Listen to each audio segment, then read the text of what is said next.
কি ব্যাপার চাচা, গাড়ি নিয়ে কই যেতেছেন? বাবা হুন্ডা নিয়ে আমি টাঙ্গাইল যাবো। মোটরসাইকেল নিয়ে টাঙ্গাইল যাবেন? আপনি কি দেশের খবর কিছু রাখেন? এদিকে দেশের কোনো পাম্পে তেল নাই। হুন্ডার তেল শেষ হলে হুন্ডার তেল ঢুকাবেন কেমনে, যাবেন কেমনে? তো পরে ঠেলে নেওয়া লাগবো। ভাই 200 টাকার তেল দেন না ভাই। ভাই তেল নাই, সামনে যান। ভাই 200 টাকার তেল দেন না, খুব দরকার ভাই। আমি হাসপাতাল যাবো, মানে যাইতে বলুন না ভাই, দেন না ভাই। আরে ভাই বললাম তেল নাই, তেল না থাকলে আমি করতে দেবো ভাই। ও ভাই দেন না ভাই, আমি হাসপাতাল যাবো, আমার রুগী আছে ভাই। আমার বাইকের তেল একবার শেষ, 100 টাকার তেল দেন না ভাই। ভাই বাইকটা ঠেলা লাগবেন, বাইক ঠেলবেন, হাসপাতাল যাবো কোন ভাই? ভাই বললাম তো এই পাম্পে তেল নাই, আপনি সামনের পাম্পে দেখেন। ঠিক আছে ভাই।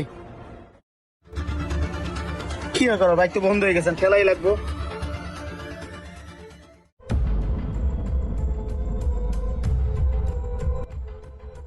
উফ, যে রোদ রোজায় ধরে গেছে, একটু জিরেই নেই। কি হলো ভাই, গাড়ি ঠেলতেছেন কেন? তেল নাই, তেল শেষ। না হইলো 5টা পাম্পে গেছি, একটা পাম্পে তেল নাই ভাই। বাইকটা নিয়ে বেরিয়েছি, আমার ওয়াইফ হাসপাতালে ভর্তি ভাই, জরুরি যাওয়া লাগবো। এন্ড বাইকের কাছে তেল শেষ হবে ভাই। এন্ড বাইক ঠেলবো না হাসপাতাল যাবো কোন ভাই? এদিকে রোজা রেখে বাইকটা ঠেলতে পারতাছি না। পাম্পের লোক আমি এত রিকোয়েস্ট করলাম যে ভাই অন্তত আমার 100 টাকার তেল দেয়, হ্যাঁ কয় তেল নাই ভাই। বুঝতেছি না কি যে করবো এখন। ভাই ওরা দিবে কোন জায়গা থেকে? তেল কোনো পাম্পেই নাই ভাই। আমি ওই পাম্পে গেলাম, কই কোনো তেল নাই। এই পাম্পে আইলাম ভাই, জন্মের সিরিয়াল ভাই, সিরিয়াল দাঁড়িয়ে থেকে সামনে যা শুনি তেল শেষ। ভাই আমরা কেমন একটা পরিস্থিতি পড়ছি ভাই, বুঝেন? আরে ভাই অনেক পাম্পে তেল থাকা সত্ত্বেও এরা তেল দেয় না ভাই। এরা একটা সিন্ডিকেট তৈরি করছে, যে শুনছে অন্যান্য পাম্পে তেল নাই, হেরাও তেল দেওয়া বন্ধ করে দিছে ভাই। অনেকে তেল মজুত করে বাসায় রেখে দিতেছে ভাই, এটা হলো একটা সিন্ডিকেট। পাম্প মালিকদের দোষ আছে ভাই, ঠিক আছে, কিন্তু সবচেয়ে খারাপ হলাম ভাই আমরা বাইকার রাই ভাই। যার 100 টাকা তেল দরকার তার ফুল ট্যাঙ্কি করে রেখে দিছি। এখন আমরা এমন সংকট ফেলাইছি ভাই, কোনো পাম্পে তেল নাই। সব পাম্পের তেল আমরা বাইকে আগেই ভরে রেখে দিছি। যে 5 লিটার গেলাম ভরে ভরে তেল নিয়ে বাসায় রেখে দিছে। এগুলোর কোনো দরকার ছিল ভাই? এই সংকটটা তো হইতো না যদি আমরা নিজেরা ঠিক থাকতাম। আচ্ছা ভাই ঠেলে কত যাওয়া যায়, কি করবো? আচ্ছা ভাই আপনি গাড়িতে উঠে বসেন, আমি পিছন থেকে গাড়ি ঠেলা দিয়ে নিয়ে যাইতেছি।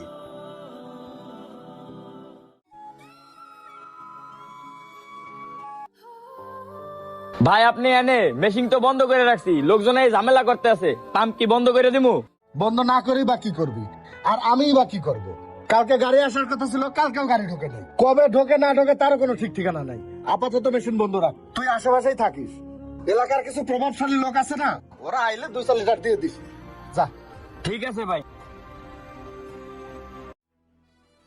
কি ব্যাপার চাচা, গাড়ি নিয়ে কই যেতেছেন? বাবা হুন্ডা নিয়ে আমি টাঙ্গাইল যাবো। মোটরসাইকেল নিয়ে টাঙ্গাইল যাবেন? আপনি কি দেশের খবর কিছু রাখেন? এদিকে দেশের কোনো পাম্পে তেল নাই। হুন্ডার তেল শেষ হলে হুন্ডার তেল ঢুকাবেন কেমনে, যাবেন কেমনে? তো পরে ঠেলে নেওয়া লাগবো।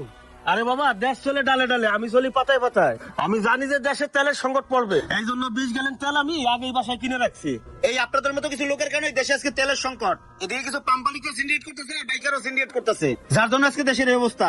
দেশ একটা হুমকির মুখে পড়ে গেছে। আপনারা কোনোদিনও মানুষ হবেন না, আপনারা কখনোই দেশের চিন্তা করেন না। চাচা মরে গেলে ওই তেল নিয়ে কবরে যান, খালি নিজের বুঝটাই বুঝলেন, অন্য মানুষের বুঝতে আর বুঝলেন না। আইসে জ্ঞান দেওয়ার জন্য নিজে বাঁচলি পাবেন না।